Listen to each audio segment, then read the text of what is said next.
வணக்கம். ஒரு நாட்டோட பொருளாதார கொள்கைகள் அந்த நாட்டோட அடுத்த தலைமுறையோட படிப்பை எப்படியெல்லாம் சிதைக்க முடியும்னு என்னைக்காவது யோசிச்சிருக்கீங்களா? இன்னைக்கு நம்ம பார்க்க போறது இலங்கையோட கதையை வச்சு இந்த அதிர்ச்சியான உண்மையதான். வாங்க, ஒரு நம்பர்ல இருந்து ஆரம்பிக்கலாம். 1.5%. 2022ல இலங்கை அவங்களோட மொத்த ஜிடிபியில கல்விக்காக செலவு பண்ணது வெறும் இவ்வளவுதான். ஒரு நிமிஷம் யோசிச்சு பாருங்க, ஒரு நாட்டோட எதிர்காலத்தையே தீர்மானிக்கிற கல்விக்கு இவ்வளவு கம்மியா செலவு செஞ்சா என்ன ஆகும்? உலக அளவுல பார்த்தா கல்விக்கு மிக குறைவா செலவு செய்யற நாடுகள்ல இலங்கை 3வது இடத்துல இருக்கு. இப்போ கேட்க போறது அங்க இருக்கிற ஸ்கூல் பிரின்சிபல்ஸோட மனக்குமுறல். நிதி பற்றாக்குறை எந்த அளவுக்கு போயிருக்குன்னா, ஸ்கூல்ல குடிக்கிற தண்ணிக்கும் கரண்ட் பில்லுக்குமே பெத்தவங்க தான் பணம் கட்ட வேண்டிய நிலைமையில இருக்காங்களாம். இது வெறும் காசு பிரச்சனை மட்டும் இல்ல, இது ஒரு குழந்தையோட அடிப்படை கல்வி உரிமையை கேள்விக்குள்ளாக்குற ஒரு விஷயம். ஆனா இங்கதான் ஒரு பெரிய கேள்வி வருது. ஒரு காலத்துல தெற்காசியாவுக்கே ஒரு முன்மாதிரியா இருந்த இலங்கையோட கல்வி அமைப்பு எப்படி இன்னைக்கு இந்த நிலைமைக்கு வந்துச்சு? இதுக்கு பின்னாடி இருக்கிற அசல் காரணம் என்ன? ஹியூமன் ரைட்ஸ் வாட்ச் ரிப்போர்ட்ல இருக்கிற நம்பர்ஸ் எல்லாம் பார்த்தா உண்மையிலேயே மனசுக்கு கஷ்டமா இருக்கு.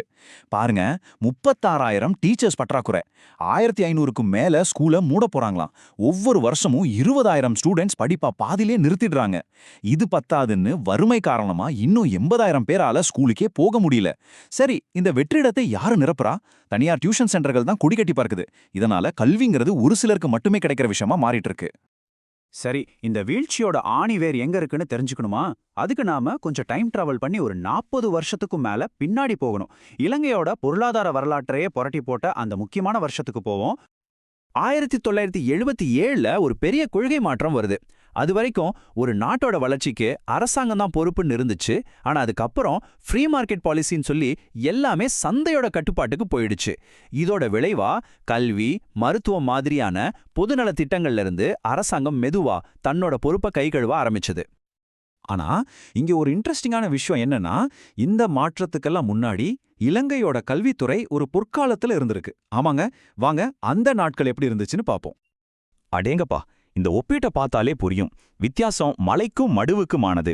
முன்னாடியெல்லாம் அரசாங்கத்தோட மொத்த பட்ஜெட்ல கிட்டத்தட்ட 15% கல்விக்கு போயிருக்கு. ஆனா 2022ல அது வெறும் 5%மா குறைஞ்சிடுச்சு. எவ்வளவு பெரிய சரிவு பாத்தீங்களா? அப்போ செஞ்ச அந்த முதலீட்டுக்கு கிடைச்ச ரிசல்ட் உண்மையிலேயே பிரமிக்க வைக்குது. அந்த டைம்ல ஸ்ரீலங்காவோட ஸ்கூல் என்ரோல்மெண்ட் ரேட் மத்த சவுத் ஏஷியன் நாடுகளை விட, ஏன் உலக சராசரியை விடவே ரொம்ப ரொம்ப அதிகமா இருந்துச்சு. இதிலிருந்து என்ன தெரியுது? சரியா முதலீடு பண்ணா அதோட பலன் பிரமாதமா இருக்கும். ஆனா நல்ல காலம் எப்போ நீடிக்காதுன்னு சொல்ற மாதிரி அந்த கோல்டன் பீரியட் ரொம்ப நாள் இல்ல. 1977ல ஆரம்பிச்ச அந்த ஒரு பாலிசி சேஞ்ச் அடுத்தடுத்து எப்படி பிரச்சனைகளை வரிசையா கொண்டு வந்து நிறுத்துச்சுன்னு இப்ப பார்க்கலாம். இந்த டைம்லைனை பாத்தீங்கன்னா உங்களுக்கே புரியும். 1977ல ஆரம்பிக்குது கதை. அப்புறம் 2019ல இன்னொரு அடி, 2022ல பொருளாதாரம் மொத்தமா சரியுது. கடைசியா 2024ல வேட் வரி உயர்வு. ஒண்ணுக்கொண்ணு எப்படி தொடர்புல இருக்கு பாருங்க. ஒரு தப்பான முடிவு அடுத்த நெருக்கடிக்கு வழிகாட்டி மாதிரி இருந்திருக்கு. இதுக்கு பேரு தான் டாமினோ எஃபெக்ட். முதல் கல் பெரிய கம்பெனிகளுக்கு டாக்ஸ் கட். அது விழுந்ததும் கவர்மெண்ட் வருமானம் காலி. அடுத்த கல் ஐஎம்எஃப் சொன்னாங்கன்னு கல்விக்கான நிதியை குறைச்சது. கடைசி டாமினோவா மொத்த பொது கல்வி சிஸ்டமும் தடால்னு சரிஞ்சிடுச்சு. சரி, இந்த மாதிரி சிக்கன நடவடிக்கைகள் எல்லாம் செஞ்சா கடைசியில யாரு பாதிக்கப்படுவா? வேற யாரு? நம்மள மாதிரி சாதாரண மக்கள் தான். பால், அரிசி மாதிரி அத்தியாவசிய பொருட்கள் மேலேயே வரியை ஏத்துனா என்ன ஆகும்? ஏழை குடும்பங்கள் இன்னும் ஏழ்மைக்கு போனாங்க. இதனால அவங்க குழந்தைங்களோட படிப்பு செலவை கவனிக்கிறத பத்தி யோசிக்கிறத கூட முடியல. சரி சரி, இவ்ளோ பிரச்சனை இருக்கு. இதுலேருந்து வெளியே வரத்துக்கு ஏதாவது வழி இருக்கா இல்லையா? பிரச்சனை என்னன்னு நமக்கு இப்போ தெளிவா தெரியும். ஆனா தீர்வு, வாங்க இந்த ஆய்வு முன்வைக்கும் தீர்வுகளை பார்க்கலாம். இங்கதான் ஒரு ட்விஸ்டே இருக்கு. ஏன்னா தீர்வுன்னு வரும்போது 2 வேற வேற பாதையை காட்டுறாங்க. ஒரு வழி இப்போ இருக்கிற சிஸ்டத்தையே கொஞ்சம் ரிப்பேர் பண்ணி சரி பண்ணலான்னு சொல்லுது. இன்னொரு வழியோ இல்லல்ல, இந்த சிஸ்டமே சரியில்லை, இதை மொத்தமா மாத்தணும்னு சொல்லுது. அதாவது ஒரு பக்கம் சிஸ்டத்தை சரி செய்ய முயற்சி பண்றது, இன்னொரு பக்கம் சிஸ்டத்தையே மாத்தணும்னு சொல்றது. சரி, இந்த 2 யோசனைகளையும் இன்னும் கொஞ்சம் டீட்டெயிலா பாப்போமா? முதல்ல ஹியூமன் ரைட்ஸ் வாட்ச் என்ன சொல்றாங்கன்னு பாப்போம். அவங்க சொல்றது ரொம்ப சிம்பிள். பெரிய கம்பெனிகளுக்கு கொடுக்கிற வரிச்சலுகையை நிறுத்துங்க, பணக்காரங்க கிட்ட இருந்து அதிகமா வரி வாங்குங்க, விஏடி மாதிரியான வரிகளை குறைங்க.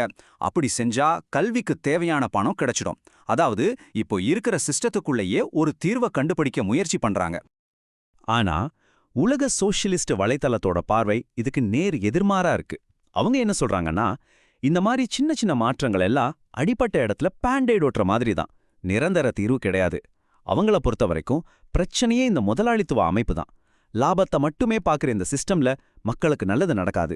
அதனால இந்த சிஸ்டத்தையே மாத்திட்டு ஒரு புது சோஷியலிஸ்ட் அமைப்பை உருவாக்கணும், அதுதான் ஒரே தீர்வுன்னு அவங்க வாதிடுறாங்க. சோ இலங்கையோட கல்வி சிஸ்டத்தோட இந்த கதை நம்ம எல்லார் மனசுலயும் ஒரு முக்கியமான கேள்வியை விட்டுட்டு போகுது. ஒரு அரசாங்கம் எடுக்கிற பொருளாதார முடிவுகளுக்கு கடைசியில யார் விலை கொடுக்கறா? ஒரு நாடா நம்மளோட முன்னுரிமை எது? குழந்தைங்களோட படிப்பா இல்ல பெரிய கம்பெனிகளோட லாபமா? இந்த கேள்வி இலங்கைக்கு மட்டும் இல்ல, நம்ம ஒவ்வொருத்தருக்குமே பொருந்தும்.